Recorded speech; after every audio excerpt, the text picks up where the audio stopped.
جھگڑا صاحب، پاکستان تحریک انصاف اس ٹائم باہر آرام سے بیٹھ کے اسپیکٹیٹر کے طور پر انجوائے کر رہی ہے اس ٹائم جو حکومتی اتحاد میں ساری چیزیں ہو رہی ہیں. پروگرام کے دوران بھی میں دیکھ رہا تھا آپ سمائل کر رہے تھے. کہ جو میں سن رہا ہوں، کل بھی افنان میرے ساتھ بیٹھے تھے اور میں نے کہا کہ دیکھیں 5 سٹیٹمنٹس تو پہلے جو ہے وہ محسن نقوی نے دے دی نا. نمبر 1 کہ سسٹم کولیپس کر گیا.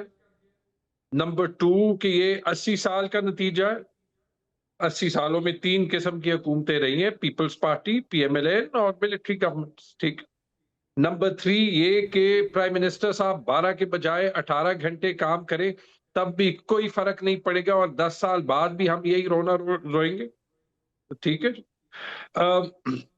نمبر 4 کہ ایک آدمی، اور ان کا اشارہ فیلڈ مارشل عاصم منیر کی طرف تھا، اس نے ملک کے لیے بہت کچھ کیا ہے لیکن یہی حکومت، یہی فارم 47 کی حکومت کچھ نہیں کر سکی اس کے لیے. اور نمبر 5 انہوں نے جو ہے وہ یہ صوبوں پہ بات کی کہ سب کا حل ہے کہ ہم یہ صوبے جو ہے وہ تقسیم کریں.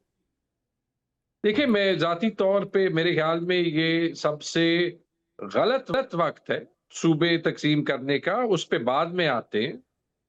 لیکن یہ جو انہوں نے باتیں کی اور اس کے بعد یہ جو ریاکشنز آ رہے ہیں ایک دوسرے پہ، جو باتیں ہو رہی ہے، جو پیپلز پارٹی اور پی ایم ایل این باتیں کر رہی ہے، سسٹم تو کولیپس کر گیا. لیکن وہ سسٹم جو پچھلے 4 سال میں بنایا گیا تھا، جس کو خواجہ آصف ہائیبرڈ نظام کہہ رہے تھے، وہ ایکسپوز تو عوام کے سامنے پہلے دن سے ہوا تھا. لیکن چونکہ وہ ان نیچرل ایک نظام تھا، آج اس کا نتیجہ جو ہے وہ سامنے. اور وہ میں آپ کو بتا دوں کہ ہوا کیا ہے. الٹیمیٹلی ہم سب پاکستانی ہیں اور واقعی ہم سب کو جو ہے وہ یہی سوچنا چاہیے کہ پاکستان کے آگے جانے کا راستہ کیا ہے.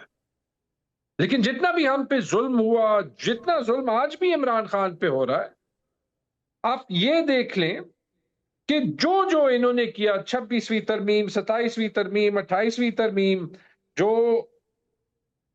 وائلیشن آف دا لا 9 مئی کے بعد ہوئی، اور میں 9 مئی کے ایونٹس کو جو ہے وہ نہیں جسٹیفائی کر رہا، جو بھی اس دن کو غلط ہوا، الیکشن کے دن کو جو ہوا، جو اس کا نظام بنایا گیا، جو سارا کچھ کیا گیا، جو میڈیا پہ ریسٹرکشنز ہیں، فری سپیچ پہ ریسٹرکشنز ہیں، آپ جاتے جائیں، جو جوڈیشری کا حال بتایا گیا ہے، اس کے بعد بھی اگر ہم اس نتیجے پہ پہنچے کہ ایک انٹیریئر منسٹر جو کہ پی ایم ایل این کا نمائندہ نہیں سمجھا جاتا، آکے یہ باتیں کہہ دے، اور پھر اس کے بعد کتنے 48 گھنٹے ہو گئے.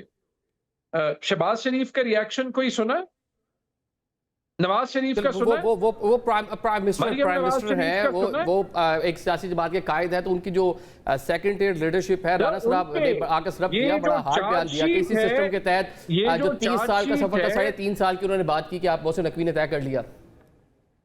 یہ جو چارج شیٹ ہے یہ شہباز شریف پہ تھی. کیسے ہو سکتا ہے کہ وہ اپنے ڈائریکٹ باس پہ اتنی بڑی، دیکھیں اتنی بڑی چارج شیٹ جو ہے وہ لگائیں اور ان کا جواب نہ آئے unless something is very unnatural. یہ دیکھیں خواجہ آصف نے علیم خان پہ 2 باتیں کر دی، جواب آپ نے سن لیا. انہوں نے جو ہے وہ شہباز شریف کے 4 سال کے ایفرٹس کو ننگا کر دیا، بیڑا غرق کر دیا. محسن نقوی نے جواب نہیں آیا. افنان بھائی جواب دے رہے ہیں، آئی ایم گلیڈ کہ وہ دے رہے ہیں، لیکن یہ افنان اللہ خان کا جواب نہیں بنتا. A direct report of the Prime Minister of Pakistan is saying کہ ان کے پرائم منسٹر کی حکومت کی کوئی حیثیت نہیں. ٹھیک ہے، مطلب آپ جو ہے جو جس نوعیت کا جواب آیا ہے آپ اس پہ مطمئن نہیں ہیں، آپ چاہتے ہیں کہ پرائم منسٹر جو ہے اس کے اوپر نوٹس لے اور اس نوعیت کی باتیں بھی. چلے ناز لوئی صاحب، زرداری صاحب کے برخودار، مطلب رانا صاحب نے بھی ان کو کہا، بلکہ اسی طرح کی باتیں زرداری صاحب خود بھی کہتے رہتے ہیں کہ محسن نقوی صاحب جو ان کے برخودار ہیں. اب آپ کی سیاسی جماعت کریٹیسائز کر رہی ہے، بلکہ انہوں نے سٹیٹمنٹ سے پہلے ملاقات بھی کی تھی زرداری صاحب سے.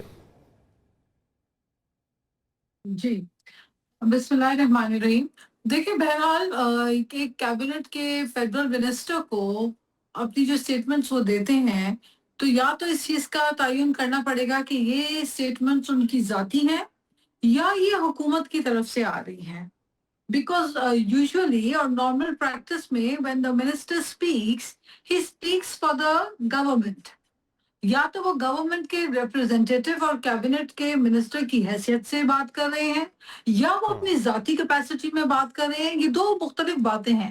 اب ان چیزوں کی وضاحت جو ہے وہ کون کرے گا؟ لیکن سمجھ میں یہ نہیں آتا کہ ایک طرف سے بات نہیں ہو رہی ہے. آپ ایک طرف سے دیکھ رہے ہیں کہ خواجہ آصف جو کہ سیالکوٹ کے نمائندہ ہیں ان کو کراچی کی زیادہ پریشانی ہو رہی ہے. وہ کہہ رہے ہیں کہ جی کراچی کو الگ صوبہ بنا دیں. خواجہ آصف صاحب کراچی آئیں, الیکشن لڑیں, قومی اسمبلی صوبائی اسمبلی کا الیکشن لڑیں, اور اس کے بعد یہاں کا مینڈیٹ حاصل کر کے سندھ کا, پھر اس کے بعد 2/3 اکثریت کے ساتھ اسمبلی میں جا کر اپنا یہ جو ان کی خواہشات ہیں ان کا وہاں پہ اظہار کریں. اور اس کے بعد چلے خواجہ صاحب نہیں ہے کراچی سے ایم این اے نہیں ہے, وہ سیالکوٹ سے ہیں. ایم کیو ایم تو نمائندہ جماعت ہے کراچی شہری سندھ کے جو میں آپ کو ان کا بھی مطالبہ ہے, وہ بھی آج یہی بات کر رہے ہیں. فاروق ستار صاحب نے بھی یہی بات کی. چلے ٹھیک ہے, میں ایم کیو ایم پہ بھی آ جاتی ہوں. اب مجھے آپ بتائیے کہ پھر وہی میری وہی ڈیبیٹ ہے, میں وہی بات کروں گی, بڑی سادی سی سمپل سی جو عوام آسانی سے سمجھ جائے. کمپلیکیٹڈ لگی لپٹی بات نہیں کرنی چاہیے. سادی بات یہ ہے کہ آپ 2/3 اکثریت سے ایم کیو ایم آئے سندھ اسمبلی کے اندر, اور پھر اس کے بعد وہ کوئی قرارداد لائے, تو پھر میں ان سے بات کریں ہم اس بات پہ. مطلب آپ کراچی سے آگے حیدرآباد کے ٹول سے آگے تو آپ کے پاس سیٹیں نہیں ہیں. آپ بولتے ہوئے سے صوبے میں ہماری پریزنس ہے لہٰذا اس کو الگ صوبہ بنا دیا جائے. تو یہ جو آپ کی سوچ ہے یہ کس بنیاد پہ ہے؟ تو ایتھنیسٹی کے گراؤنڈ کے اوپر ڈیویژنز جو ہے وہ آپ مزید اس کے اندر کریں گے یا بہت ایشوز کریٹ ہوتے ہیں. اور اوپر سے پہلی بات یہ ہے کہ سندھ کے اندر ایسی ڈیمانڈ نہ ہے, نہ تھی, نہ ہو سکتی ہے. سندھ کی عوام کبھی سندھ کی جو ہے وہ ڈیویژن کے خلاف نہیں ہے, سندھ کے اندر مزید صوبوں کے حق میں نہیں ہے. جو ٹھیک ہے, چلے یہ آپ ول آف دی پیپل پہ آپ بات کر رہی ہیں کہ انٹیریئر سندھ میں ڈیمانڈ نہیں ہے, لیکن جو شہری سندھ ہے وہاں پہ یہ ڈیمانڈ پائی جاتی ہے. ٹھیک ہے, لیکن جو محسن نقوی صاحب نے بات کی, انہوں نے کہا کہ میکنزم جو ہے تمام پولیٹیکل سٹیک ہولڈر کو مل کر بیٹھ کر بنانا پڑے گا. عفنان بھائی, کیا میکنزم بن سکتا ہے؟ اب ریفرینڈم کی بھی ڈفرینٹ باتیں ہو رہی ہیں کہ اس پہ ریفرینڈم کروا لیں, لیکن ابھی تک جو معاملات ہیں, جو بال ہے وہ سیاستداروں کے کورٹ میں ہے کہ آپ لوگ مل کے ڈیسائیڈ کر سکتے ہیں, بیٹھ سکتے ہیں, کوئی پارلیمانی کمیٹی بنا لیں, کوئی کمیشن بنا لیں کہ جہاں جہاں انتظامی بنیادوں پر صوبوں کی ضرورت ہے وہاں بنا دیے جائیں.